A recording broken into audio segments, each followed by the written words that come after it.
What's up, CO? Rise and Grind podcast. We're back Tuesday, August 22nd. Summer is pretty much over. We're pretty much into the fall. How you been? How's everything going? It's been pretty good. Lifts and everything have been going well. Life's been going good. So it's kind of crazy that college football is almost here. Yeah, this Saturday, right? First games are this Saturday. It's crazy to think about. So, how's the workouts? Everything's going good. Obviously, we see you posting all the time. Just seems like you're just grinding away. Damn straight, yeah. I kind of like I've been doing the last couple weeks. I switched up my cardio a little bit. I've been doing more of the same lifts. I've been seeing an increase in weight, which is good. But with the cardio, I've been biking a lot more, and I just feel like um, it's not as hard on you as running, like as hard as it is like on your body, if that makes sense. It doesn't kill you that bad, but it definitely burns a ton of calories. So For sure. yeah. Yeah, no, I get that. I haven't been filming my lifts as much because I've stopped going to the gym I was going to. I'm going to like this community center right now. We'll switch gyms after I get back from the wedding. So I've been still lifting quite a bit, and my cardio's changed a little bit. We got a dog, so I've been doing a lot of walks with the dog. Hopefully, start running with it. So yeah, it's exciting, but it's definitely changed my schedule. That's for sure. So I've been very busy, but I got about another month of that, and then I can get back into a better routine. That's right. You're looking good though. You're looking good. I appreciate it. All right, so first topic, we're going to talk about people at the gym because this is something we talked a little bit about this before, but this is something that just every day you start to realize what happens is when you go to the same gym all the time, you start to run into the same people, right? It tends to be the same people that work out at the same time of the day. Yeah. And some people just drive me nuts. All right, so I'm going to give you a couple examples. Okay, let me tell you this. Number one thing that I hate, and maybe this happens at Planet Fitness where you work out, maybe it doesn't. I don't know. I feel like it probably does happen more in Planet Fitness. Is you get somebody that just abuses the mirror. Like they will do whatever they're just abusing the mirror. They spend more time flexing and looking in the mirror than they do even working out. It just ruins the mood for everybody in the gym. I'm not gonna lie to you. I spend my fair share of time looking in the mirror. I do. I mean, I lift more obviously than looking in the mirror. But there are those people at Planet Fitness that just stand Yes. right in front of the mirror. They do one set, wait like 30 minutes, Yeah. flexing and shit. Yeah. So I understand 100%. There was a guy. This is in our little neighborhood community center, right? So it's only got like 3 spots for you to do bench, incline, stuff like that. This guy moved it all out of the way just so he could film himself doing the bodybuilding, flexes and all that. Like at the end of his workout too. Like the thing is like go home. You got to have a mirror in your house, and if you're that serious about bodybuilding, you'll put a mirror in your house. Mm-hmm. Like just killed my workout because like just drives me nuts. And then there's always the chicks, bro. And females can say whatever they want. They can comment. They're the chicks that are just checking themselves out in the mirror and they'll act like they don't, but they want everybody in the gym to watch what they're doing. Yep, I have seen actually firsthand. I know a couple of girls personally. I only know like 2 or 3 girls that actually like lift seriously. Yeah. But like I see girls all the time walking to Planet Fitness. I shit you not. They will walk on the treadmill for about 5 minutes. Mm-hmm. Go in the mirror, take a picture, then leave. Yeah. Oh, I have witnessed it. And the thing is, I shouldn't just say chicks. There's dudes that do that shit too. Yeah. Yeah. So I shouldn't just say chicks, but more or less it's the chicks. But there are dudes that do that stuff as well. Yeah. Just drives me up. Okay. The next thing is the guy that thinks he's a power lifter, but he's not, and he just does 1 or 2 lifts for about 2 hours, and he only does about 10 or 12 reps, and he might be doing a lot of weight, but it's just excessive, and he's got to film every rep, and he needs a spot, and it's excessive. It's not even a real workout. Like, there was a big dude at the gym, and I was helping him, spotting him a couple weeks ago, and he's got 3 or 4 plates on the bench press, but he's a big dude, so he's only doing about a half rep. And the thing is in between reps, he's eating like a cookie, a sandwich, like, and I get it.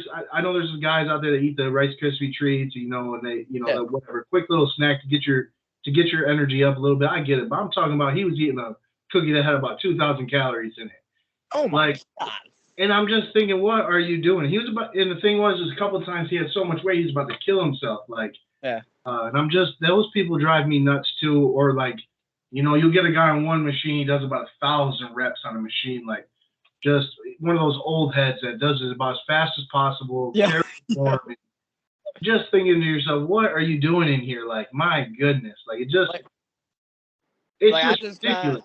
Yeah, I know. I like you saying, like, you talking about the food. It takes me back to when we talked about this the first time. I told you about the guy eating Wendy's on the treadmill with the pop and the fucking. It's a real thing, though. It's a real thing.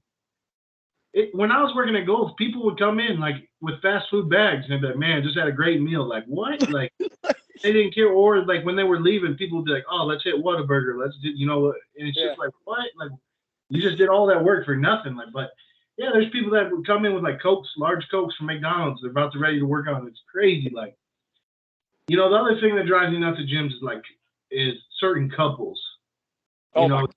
You get the couples where the dude is like bossing the chick around, and it gets awkward. You're like kind of like, should I step in? Like, what do I do? Yeah. And then you get the couples. There's couples that work out together and they're actually working hard. I respect that. I'm cool with that. Mm-hmm. And then you get the couples that like are kissing each other in between sets and like holding hands and like it's just really excessive. And then you get the couples where like you can tell one of them, and I would say more or less it's the male in a lot of these situations, is very insecure. Yeah. His chick usually is pretty good looking, and his chick is a workout machine, and he's over here doing like jumping jacks, and she's freaking pounding weight, and he's just there because he's like, well, I don't trust her. You go to the gym by yourself. Yeah. I see that all the time. So for the couples that go and they work out and they do it to get better and do it together, I applaud you. You have my respect. I'm all for it.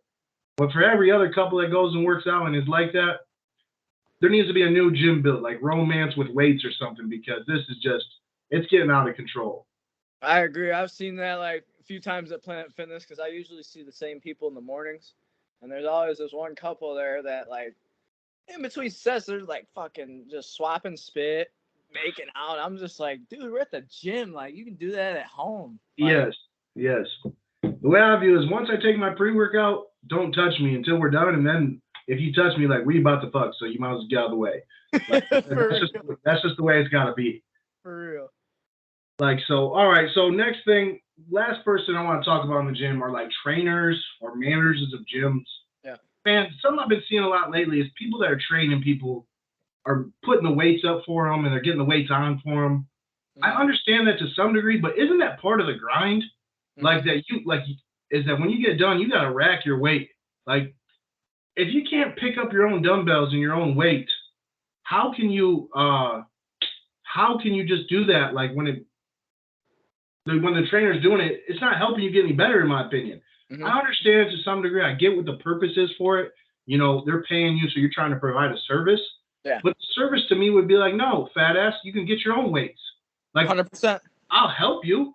You know what? I'll take off this side and you'll take off that side. But to think that, oh man, I just got done benching, let me lay here for 3 minutes while you put my weight on or off, and like that's crazy to me. 100%, yeah. I mean, you can go ahead. I forgot what I was gonna say. Last thing I've been seeing a lot is trainers like rolling around in like a wheeled seat. I have seen that too as well. I've seen and that. You know what? Part of me is like, all right, I'm a bigger dude. I've done that before coaching. Like your back starts to hurt and shit. Yeah. But if I see you kicked back in your chair like this and you're drinking a pop and you're training somebody, that's crazy. For real. You're training too many people. You're there too long, right? Or two, you just don't give a fuck. Like I just can't imagine I'm about to max squat or something and I got this dude yelling at me to get lower when he's kicked back in a recliner. It's like one of those deals like with the, I don't know if you heard like this saying, it's something like never trust like a skinny chef. Have you ever heard that? Yes. It's basically the same thing. Like I feel like fitness trainers needs to be in shape in order for like. I mean, yes. Like thing is, 100% about the in shape thing. You know what? Shit happens. Yeah. If you got a history, if you know what you're talking about, you know what you're talking about. I'll respect that. But at the same point, it's like I view this like if Arnold Schwarzenegger wants to sit in a chair, you know what? Fuck it, sit in the chair, Arnold. I Yeah. got you. I'll wheel the chair around for you. Mm-hmm. But again, if you're preaching all these things, you gotta. I agree. You gotta lead by example a little bit. You know what I'm saying? Yeah. So that's where I'm getting with it. You know what? If you're sitting down because you just hit leg day for 3 hours and you're grinding, okay. But what I'm saying is I'm seeing too many guys that are just taking people's money. And the Mhm. thing is now the prices are going up so much because everybody's getting involved. And so these people are like, oh, well, he's charging 100. Well, shit, I'm going to charge 150 now. And it's like, you got people paying 150 bucks for a 45-minute session. That's outrageous. 100%. Could you imagine if somebody tried to charge that person something else for that? They'd be pissed off. 100%. So that's the thing about gyms that are driving me nuts right now. It's just I see some of these things and I'm like, man, I just want to tell people. I want people to get more informed. Like, just go there and get the work in yourself. You're better off watching YouTube videos and finding people that you know that are good workout and ask for their help and maybe give them some money on the side just to help you out because so many of these trainers and stuff, like they're thing is they get so busy, they get so involved in making money, they're not working out, they're not getting better themselves. Yeah. And it's just it's just a ripoff is what it comes down to. And so that vibe is killing me in some of the gyms too, because it's like, man, if I go in the gym and I don't see people working, or if I see a bunch of trainers, I'm like, why the hell are all these people training? The vibe is just not there. It's not the same as if like, fuck, Nick Saban's down here training me. 100%. I mean, I kind of feel you on the like try it yourself, because from my experience, that's how I've like learned a lot in the gym, and I've gotten my most results from that. Like I've tried working out with people and having some people like train me. I didn't really get a whole lot from it, but when I really like started going myself and applying myself and doing a bunch of that stuff, that's why I felt what's the word I'm trying to look for? I felt the best and like I got the most out of it from is by doing it myself and like actually learning about it. For sure. No, I agree. All right, let me give me 1 second to pull this back up. Let's get to our next topic.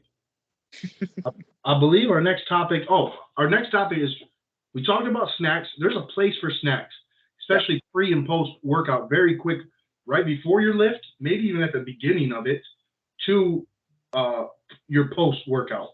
Mm-hmm. So pre-lift, what is your go-to snack? I know a lot of dudes do like the Rice Krispie treat. I know that's a go-to for a lot of big lifters, but what is it for you? I know they kind of say to stay away from protein, right before you lift. So what is your pre-workout snack? I don't lie. I have like, before I lift, I'm kind of like a child about like what I eat. Some days I'll eat like a Pop-Tart. Yeah. Some days I'll do like 4 fruit snacks with my energy drink, or like just 1 cup of cereal. It's like 140 calories, and then there's like a shit ton of carbs in it. So like it gets me ready to go. It's either one of those 3. Can't really go wrong with either one of them. I did find with like the fruit snacks though, the 4 fruit snacks and the energy drink. Yeah. I get the best pumps from the fruit snacks. And I don't know why, but right. That's what I've been rocking with recently. I got you. For me, I do like the Rice Krispie treat. Yeah. I know Trav got me hooked on that. He was a big Rice Krispie treat guy. But if it's not that, I'm just like a banana or apple. Mm-hmm. Just something that I'm like, it's healthy, but it tastes decent. I can eat it real quick. Yeah. I tend to usually eat it on my way. So I don't want nothing too messy, just something quick and something I can dispose of right there. Like people don't think about that stuff, but I do. I'm like, man, I don't want this trash in my truck. And I live in Texas where it's 100 degrees, so you can't keep it in your truck or like shit gets ruined. Like 100%. So it's tough. So for me, post workout, I try to just get a protein bar as fast as I can. Mm-hmm. Something that I like to be able to eat that usually with a protein shake, but I'm just trying to get as much protein as I can right afterwards. Like literally, I want it instantly as soon as I'm done finished.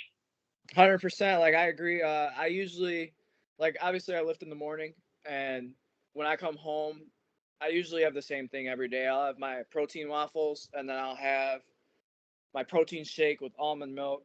I'll dump 2 scoops of protein in it. Okay. I'll do like 2 cups of yogurt, and that whole meal is like 100 grams of protein right after I lift. So that meal's been really good to me, I'll say. I agree. All right, so we've done that. Okay, now let's talk about NFL for just 5 minutes. Okay, I don't want to break this down too much. Yeah. Should teams in the NFL be tanking for these 3 players? Caleb Williams, Marvin Harrison Jr., and Brock Bowers. Come on now, you know what I'm gonna say about Brock Bowers. Yeah, he's probably Yeah. one. I guarantee you, for those three, yes. I'll even throw Drake May in there. I think those those three definitely, and then Drake May to an extent. I think some teams, depending on their needs, should tank for those guys. I don't think we've seen a lot of like Caleb Williams. We for sure haven't seen a Brock Bowers coming out of college like this.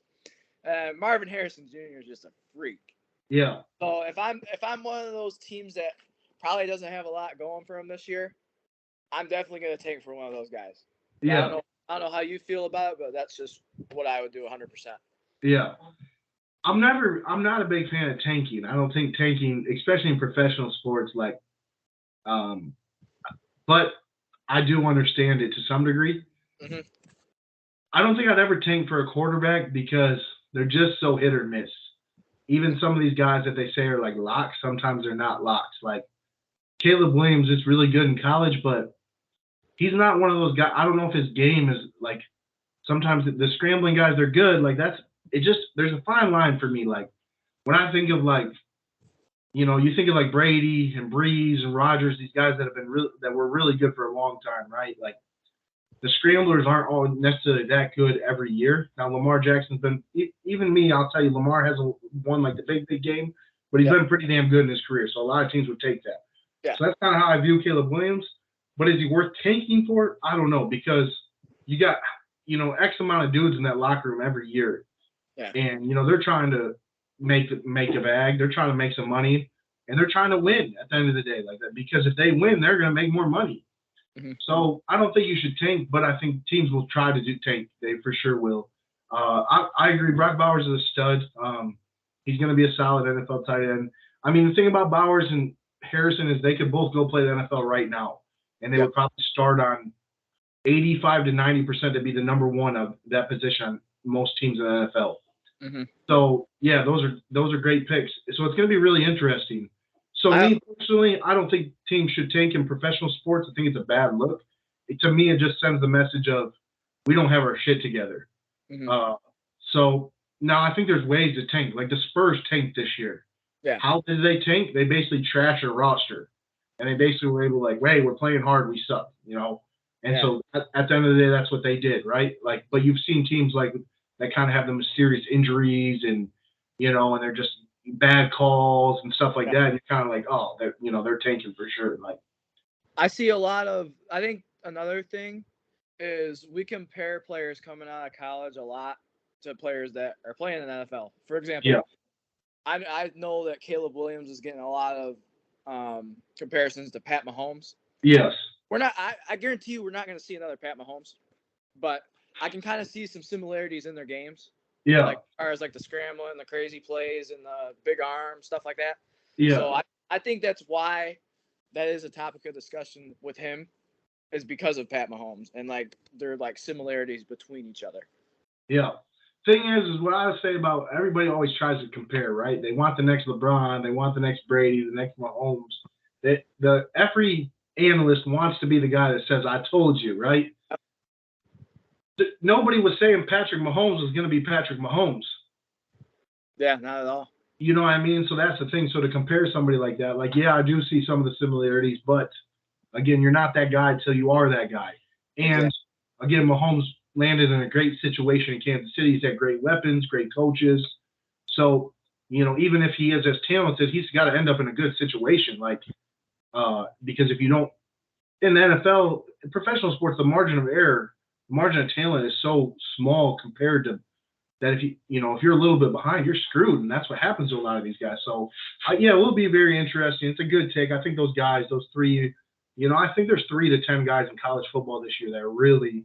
This is going to be one of the best top draft classes we've seen in a while. And as we talked, I think there's some guys that are going to put their name up there too that we're not even talking about at this moment. So I think college football is going to be really good. And it's going to be good for the NFL. It's going to be a lot to talk about.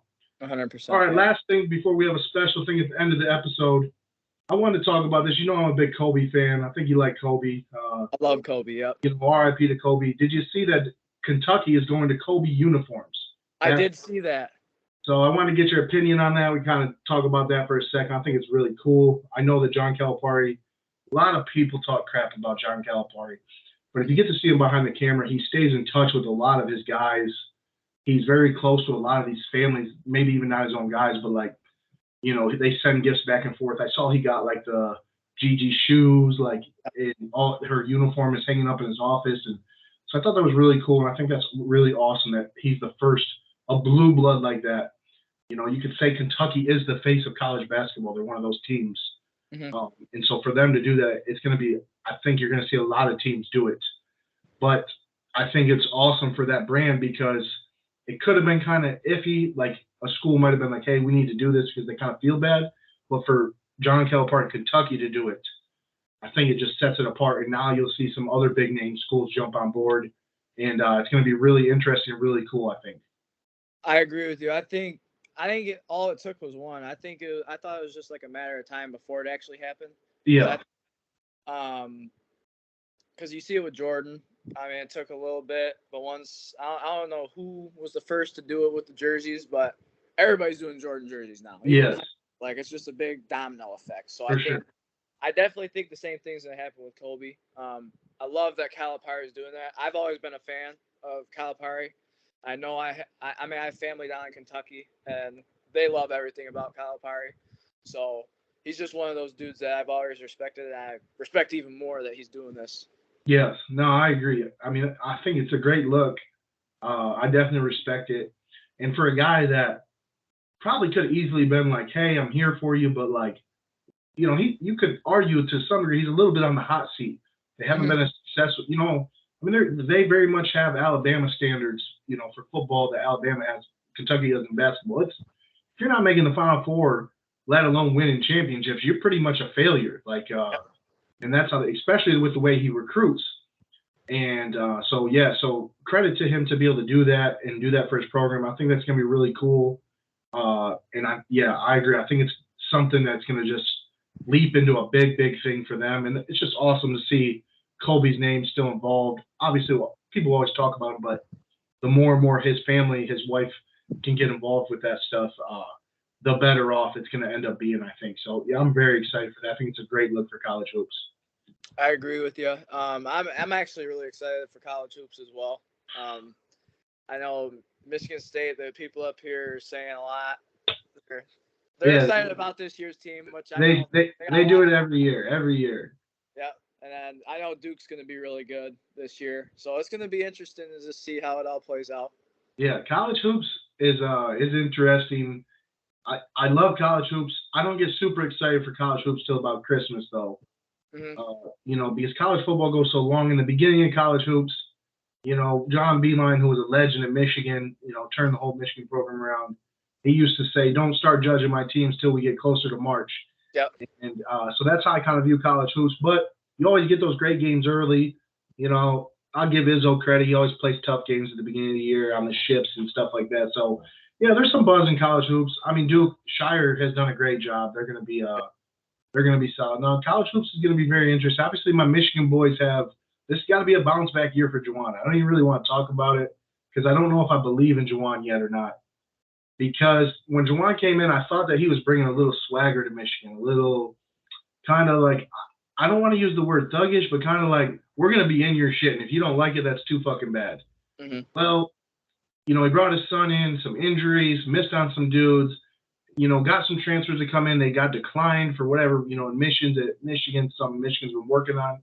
Well, now it's kind of like, I felt like we lost our toughness last year. Yeah. I felt like we lost what I thought Juwan Howard would bring. And then the next part is Juwan Howard's supposed to be like this, came from the NBA, developer, like dudes are supposed to get better. And I don't know that I can say anybody at Michigan's gotten better because of Juwan Howard. Now, Sanderson is the best strength and conditioning coach in all of college basketball. If you don't believe that, you don't know the game. You don't know what he's done to people and that the pros still come back and train with him. But, so yeah, Michigan hoops, I'm not too excited about right now because at the end of the day, for me, it's show me, Juwan. Now everybody thinks you don't have very much. You lost Hunter Dickinson. We missed Caleb Love was supposed to come in. We missed out on him. And you're just kind of sitting there. Now you're an underdog. Well, can you now put that chip on your shoulder? Still got some solid players on the team. And we picked up a couple transfers and a couple recruits yet. So we could surprise some people. But on paper, people are going to think we're going to be 9th or 10th in the Big Ten. I feel like we're going to be the same. Georgia, I mean, it's Mike White's second year. We were predicted to win like 5 games last year. We ended up winning, I think, 13, 14. So it was definitely better than Mike White's a dude that coached at Florida with the big eyes. His eyes get huge. Yeah. There was Tom Crean before, and Tom Crean I've never been a fan of. He just completely destroyed the program. We had a solid program. We were in the tournament, right? KCP was there, and Edwards was there. Yeah. But yeah, I'm excited to see the improvement year 1 to year 2, and then hopefully we can get it rolling and get back to the tournament. Yeah, a lot of people forget that Anthony Edwards went to Georgia. Like they don't even think about that. Mm-hmm. Crazy, and he's putting on a show this summer with USA. Yep. All right, last thing that we're going to start, CO, we'll be doing this with college and NFL as well. Yep. But we're going to predict some local high school games. I got a list for you. You put a list together, so you fire them away. I'll throw you my score first, and then you can throw yours. All right, so I want you to write them down, though, so each week we can see who has a better record. I got you. Get my notebook. It's right here. All right, so week 1, we got Lumen and Michigan Center. You know, you're a big Lumen guy, so I know you got Lumen like 100-0. Michigan Center, even though I'm not a huge fan of them, they're kind of underrated in football, I think. Mm-hmm. You know, I think they're coming off maybe Final Four recently. A couple years ago. It was when I was a senior. A couple years ago. I think Allen is the coach, is his name. He's a pretty good dude. He's competitive. So, I say they keep this game a little bit closer than people think. I'm going to go with like Lumen 37, Michigan Center 21. The thing people don't understand about Lumen is they wear you down. It's their defense. They usually can just, even when they don't play their best, they don't let people score on them. So I think that 21 is a little high, but I'll go with it. Yeah. But that's where Lumen will get you. They wear you down. They deflate you. And then they pop off big run, play action pass, special teams, turnover, whatever it is. And next thing you know, it goes from 6-0 at halftime to 38-0 just like that. So I expect Lumen to win. I tell people every year, they're just a powerhouse. Herb Brogan is like Nick Saban of high school football in Michigan. Mm-hmm. So, but credit to Michigan Center for scheduling that game. I know a lot of teams in Jackson don't have the nuts to schedule that game. 100%. I actually agree with the scheduling part. I had no idea this game was happening. I was assuming that Lumen was going to play New Lothrop again because who we played. We played Grand Rapids West Catholic in the past as well. So I thought it was like a big time, like out of like county team. When I heard this game was happening, I was kind of like shocked by it, but I was like, oh, that's like pretty cool though. Yeah. So my initial prediction, I still have a couple buddies that played with me a couple years ago on the team, and they've been telling me some things. I've been hearing some things about the kids from Center running their mouth and whatnot. They're going up to, I know a few of them went up to Lumen's Field and taking some pictures by the logo. Yeah. So they did the same thing in the playoffs a few years back. So it's not. Is Basil Hampton in high school yet? London, yeah, he's a freshman. He's a freshman. Oh, I'm gonna change my score. What is it? I'm going Lumen 40, Michigan Center 14. Gotcha. I'll write it down for you. Because that dude is a D1 athlete. Dude, he's different. Yes. Once he gets developed fully there, he's gonna be. Yeah. Yeah. So 40-14. I think. I want to say I don't think this game's gonna be all that close. I think that Cadell Williams, that's a name to watch out for. He's gonna be really good this year. You got Britton Hampton, that's another name. So he's London's older brother. Yep. You got the Pastoriza twins. So I'm going to go 49-6. Okay. Yeah. All right. The next game, got Tecumseh and Northwest. So I got to go with T-Town for my boy Trav. Yep. Even though I like my Northwest people, Superintendent Bontrager, I know the Bontragers really well. So, but Tecumseh has maybe the best running back in the south half of Michigan, A.J. Bryan. It's a name to look at if you don't know who that is.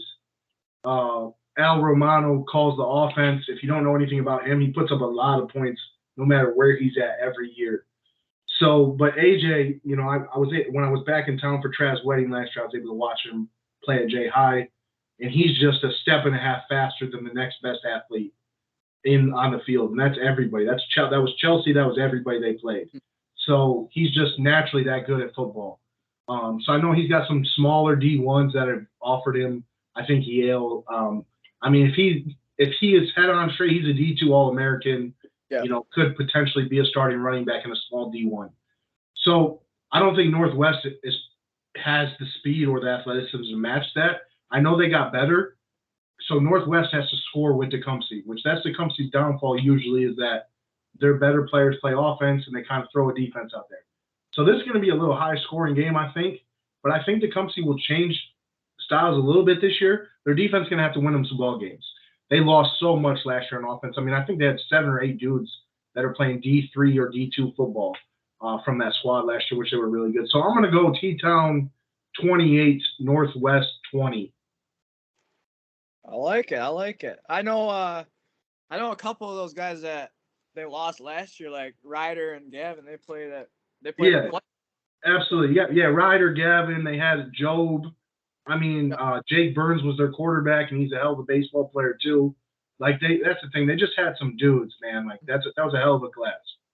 Yeah. So, I mean, I talked to Trav about this AJ Bryan kid. He said he was the real deal. I'm going to this game, whenever it is. It's Thursday or Friday. I can't even remember. But I'm going to it, so I kind of want to see this kid in person. I've heard a lot of good things. I've seen some film that Travis sent me, and I'm just like, he definitely looks really good. Yeah, I mean, if he was playing at Lumen, he would have 2,000 plus yards. I mean, I agree with that. I could agree with that. I definitely see it. I think the thing with Northwest, yes, they got better, but also the I-8 was also down last year, so it's kind of tough to say if they actually did get better and not like the I-8 kind of took a step back last year. For sure. So, I mean, this year, this is going to be like a game. If they don't get blown out in this game, I'm going to be like, okay, like they're getting better. Yeah. I mean, it's going to take some time because that program was terrible for so long. Yeah. But if they get blown out, I mean, I'm gonna still view them as the same Northwest. For sure. Yeah.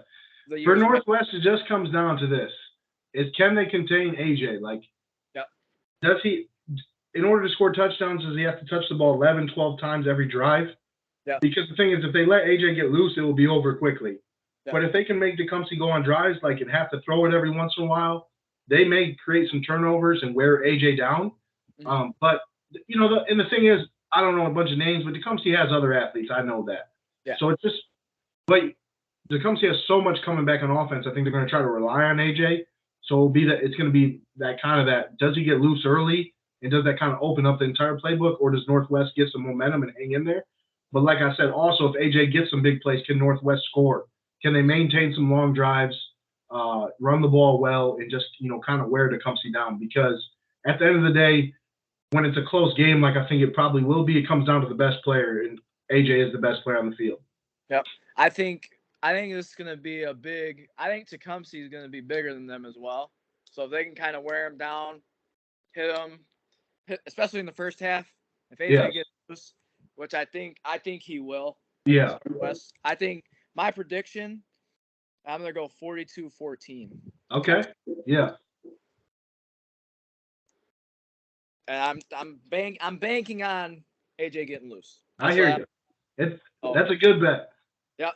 I think all right, so next game we got Western at Divine Child.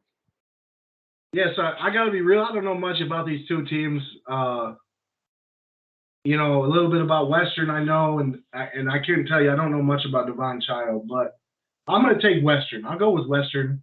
Mm-hmm. I'm gonna say Western wins a dog fight. Let's go 17-14.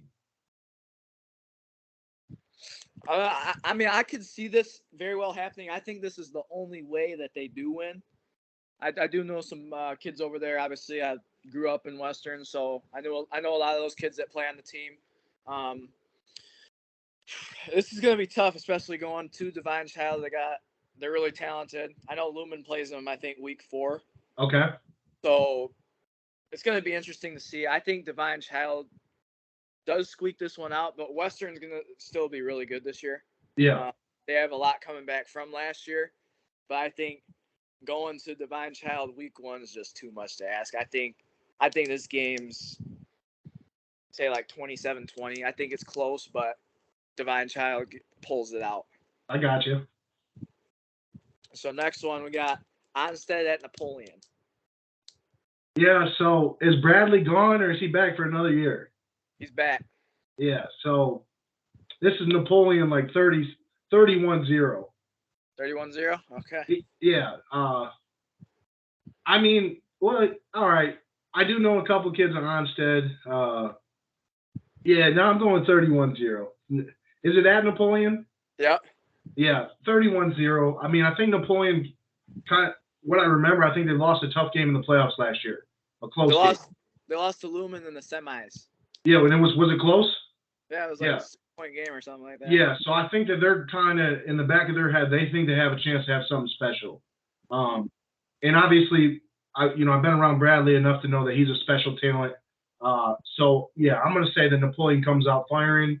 I think they're probably the next team in Jackson that believes they can do something special.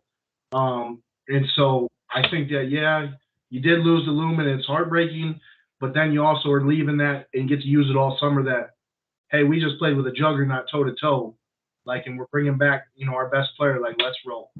Mm-hmm. I agree. I think this game's not going to be close at all. I'm going to go 42-0. Okay. Same reason you said Bradley. I know they have a good offensive line. I've heard that, so I'm going to go 42-0 Napoleon. Yeah, Napoleon's a tough place to play as well. Yep. They definitely play better at home. 100%. The next game we got Marshall at Gull Lake. So yeah, I know Gull Lake is a big school. They get some decent athletes, and Marshall, I don't know much about Marshall. I wonder if I remember correctly, they were down last year a little bit. Yeah. So I'll go Gull Lake wins 31-14. Gotcha. All right, so I know. So Western's best quarterback, and honestly, probably one of their best players. He transferred to Marshall. Is this Keeler? Keeler, yes. Yeah. He's a really good quarterback. I know a couple of guys on that Marshall squad. Good athletes. They were young last year. I know that. Lots of sophomores. Some freshmen even played on that team. I'm going to go Marshall 34-14. Okay, you got it flipped. Okay, you just flipped it basically. Yep. Next game we got Monroe at Jay High. So every year Jay High gets this hype like they're about to become Chip Kelly, Oregon. All these athletes, and so I'll go with Jay High winning. They'll win. I'll say they win 42-28 because they don't play no defense. It's getting a lot of scoring, but yeah, it could be some turnovers. It's high school football, so it's hard to be that efficient. But I'll go with a high scoring game. I mean, I always say this: Jay High has the potential to be a powerhouse. Oh yeah, 100%. I feel like a lot of times you get guys into that think they're NFL coaches. They just over scheme it, over coach them. But then you also have a lot of you just got a lot of kids who think they're probably better than what they are.